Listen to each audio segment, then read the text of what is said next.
Hello everyone, this is Bhargav Bharadwaj और आज है हम पढ़ने वाले हैं क्लास 12th के business studies chapter number 3 business environment का पार्ट 2, जहाँ पे हम लोग बिजनेस का एनवायरनमेंट को डिस्कस करेंगे।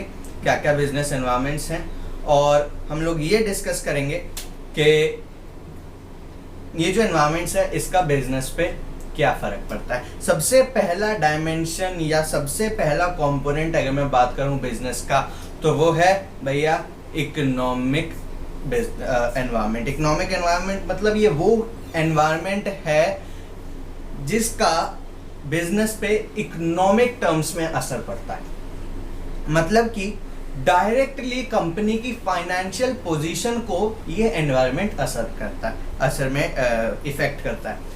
इंटरेस्ट रेट्स हो सकते हैं लोन्स पे, जो बिजनेस ने लोन्स लिया रखा है उस पे इंटरेस्ट रेट्स हो सकता है, वो चेंज हो जाए। इन्फ्लेशन या डिफ्लेशन हो सकता है। रुपी की वैल्यू फॉरेन एक्सचेंज के रिलेशन में वो चेंज हो सकता है, या फिर कंट्री की डिस्पोजेबल इनकम या कंट्री की पर हेड कैपिटा इनकम में कोई चेंज हो, वो भी हो सकता है। अब ये जो भी चेंज है ये एक अपॉर्चुनिटी भी हो सकता है, ये एक थ्रेट भी हो सकता है। कंट्री की पर हेड कैपिटा इनकम इंक्रीज हो जाती है तो फायदा ये होगा कि डिमांड इंक्रीज हो जाएगी, लोगों के पास ज्यादा पैसा होगा खर्चने के लिए। ठीक है।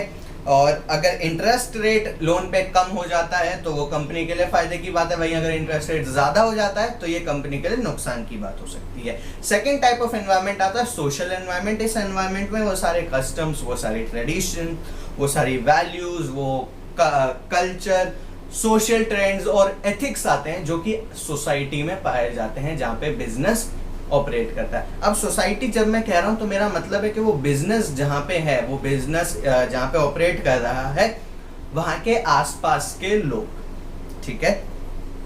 बहुत जरूरी रहता है एनालाइज करते रहना और अंडरस्टैंड करते रहना इस बिजनेस एनवायरनमेंट को, स्पेशली ये वाला जो है सोशल एनवायरनमेंट को, बिकॉज यही डिटरमाइन करेगा कि क्या कंडक्ट होना चाहिए, क्या स्टैंडर्ड ऑफ कंडक्ट होना चाहिए, क्या वो बिहेवियर होना चाहिए जो कि एक बिजनेस को करना है और सोसाइटी उसको एक्सेप्ट करेगी। ठीक है। आप अगर नॉर्थ इंडिया में हैं तो उसका बिजनेस करने का तरीका, आपसे एक्सपेक्टेशन सोसाइटी की हो सकता है थोड़ी सी अलग हो और आपको CSR कॉर्पोरेट सोशल रिस्पॉन्सिबिलिटी भी फुलफिल करनी होती है। अगर आप महाराष्ट्र में है, पुणे में है, वहाँ पे थोड़ा सा अलग रहेगा। नॉर्थ साउथ इंडिया में अलग रहेगा, Sikkim, Arunachal Pradesh, Mizoram, north east India में अलग रहेगा।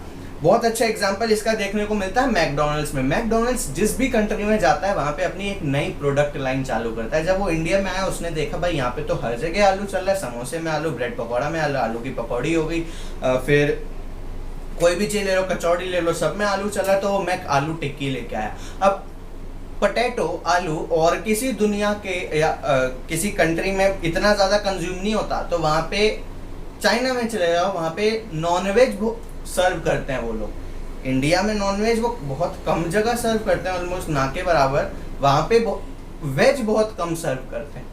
तो जहाँ पे जिस कंट्री में वो जा रहा है वहां की कंट्री के लोगों की क्या खाने की कॉमन प्रैक्टिसेस हैं उसको ध्यान में रखेगा और उसके हिसाब से ही वो अपना मेन्यू डिसाइड करेगा।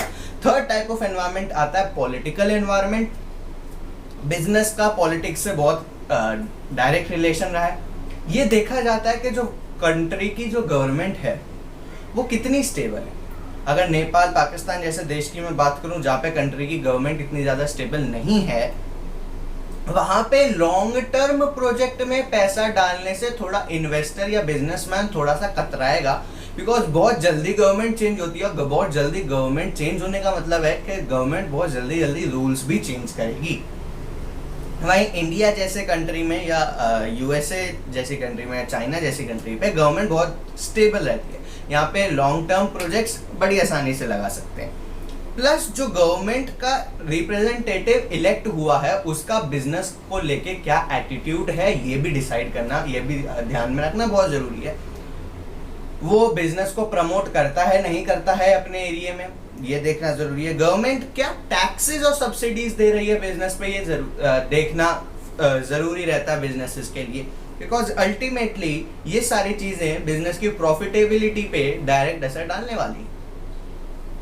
नेक्स्ट टाइप ऑफ एनवायरनमेंट आता है लीगल एनवायरनमेंट। लीगल एनवायरनमेंट मतलब कोई भी लेजिस्लेशन पास किया है गवर्नमेंट ने, कोई भी एडमिनिस्ट्रेटिव ऑर्डर पास किया है गवर्नमेंट ने, जैसे अभी बॉयकॉट चाइना चल रहा है तो 59 चाइनीज एप्स बैन कर दिए हैं, दैट्स एन एडमिनिस्ट्रेटिव ऑर्डर। कई जगह पे चाइना के स्मार्टफोन की सेल पे रेस्ट्रिक्शन आ गई है, तो यहाँ पे ये इंडिया की कंपनी के लिए बहुत पॉजिटिव न्यूज हो सकती है, उनके लिए अपॉर्चुनिटी खुल सकती है।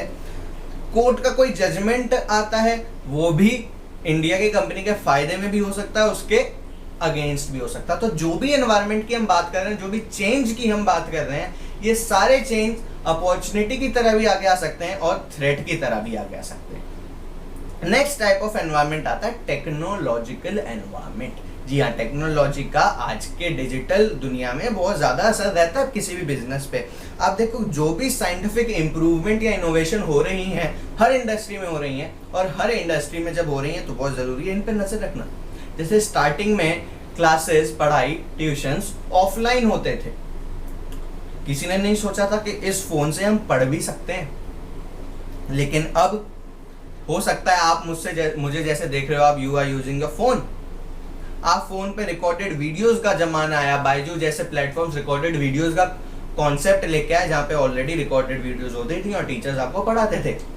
तब लोगों को लगा कि शायद यही फ्यूचर है, ऐसे ही पढ़ाई इवॉल्व होने वाली है। लेकिन और थोड़ा सा टाइम चला आगे तो अनअकैडमी जैसे प्लेटफॉर्म्स लाइव क्लासेस का कॉन्सेप्ट लेके आ गए। अब घर बैठ के, अपने घर टीचर बैठा है, अपने घर स्टूडेंट बैठा है, दोनों आपस में बातें कर रहे हैं, पढ़ रहे हैं। ये एक नया टाइप ऑफ साइंटिफिक इनोवेशन रहा, जिसका एजुकेशन इंडस्ट्री पे सबसे ज्यादा असर रहा।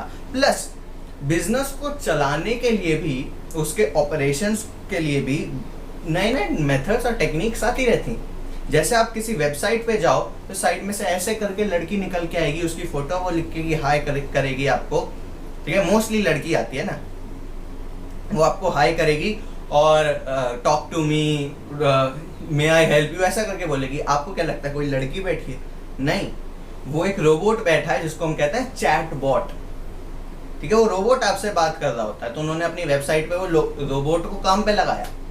दैट्स बिजनेस को ऑपरेट करने का तरीका, बिकॉज कस्टमर के साथ रिलेशनशिप बनाना बिजनेस के ऑपरेशंस का one of the important part है, ठीक है। ऐसे ही CRM, जब आप किसी वेबसाइट पे जाते हो, कई बार वो आपसे आपकी ईमेल आईडी, आपका फोन नंबर मांगता है, आप भर देते हो, उसका शायद कंटेंट देखने के लिए आगे का वो रीड मोर पे क्लिक करोगे, वो कहेगा कि पहले साइन अप करो, तुमने साइन अप कर दिया, तुमने रीड मोर कर लिया और तुम उस वेबसाइट को छोड़ के आ गए। कुछ दिनों बाद वो वेबसाइट की तरफ से तुम्हें ईमेल्स आते हैं, तुम्हें मैसेजेस आते हैं, ठीक है। कोरा बहुत करता है ऐसा कॉलेज दुनिया। अगर आप कॉलेज के बारे में देख रहे हो, क्लास 12 में ऑफ कोर्स आपको देखना चाहिए, तो कॉलेज दुनिया आपको भेजती है।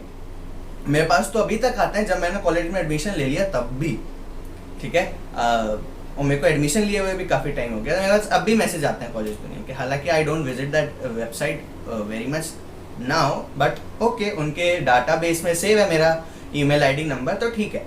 तो ये CRMs होते हैं जो कस्टमर के डाटा को ऑर्गेनाइज करते हैं और टाइम टाइम पे उनको ईमेल्स भेजते रहते हैं, बल्क ईमेल्स भेजने में काम आते हैं। फिर कंपनीज मार्केटिंग करते हैं, रीमार्केटिंग करते हैं, वो सब फिर उनका आगे का काम रहता है।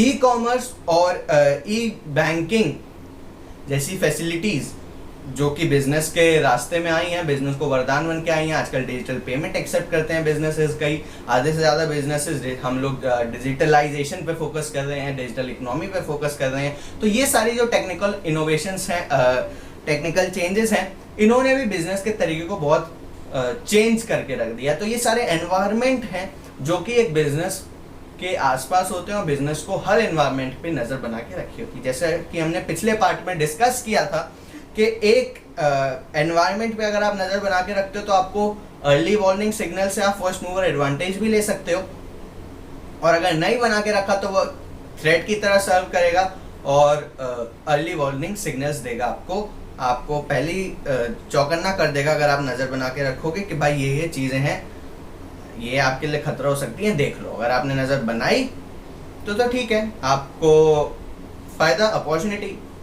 अगर आपने नज़र नहीं बनाई तो जान से जाओगे। तो इस सारे एनवायरनमेंट पे नज़र बनाना ज़रूरी है एक बिजनेस के पॉइंट ऑफ व्यू से। ये वीडियो का पार्ट मैं यहीं ख़त्म कर रहा हूँ। अगला पार्ट, एक लास्ट पार्ट बचा है बस इसका, वो बड़ी जल्दी नेक्स्ट हो सकता है, नेक्स्ट आपके पास आ जाए। अगर आपको वो पार्ट चाहिए, अभी तक आपने फॉलो किया है, चैप्टर्स देखे हैं, दिस इज थर्ड पार्ट, आपने पिछले 2 पार्ट्स देखे हैं, आपने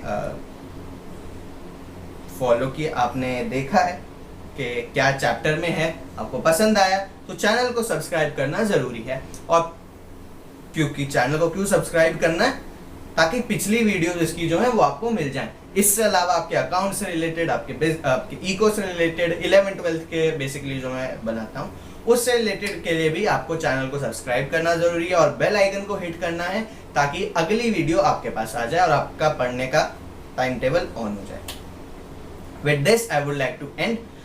That's all for today, and thank you and have a nice day.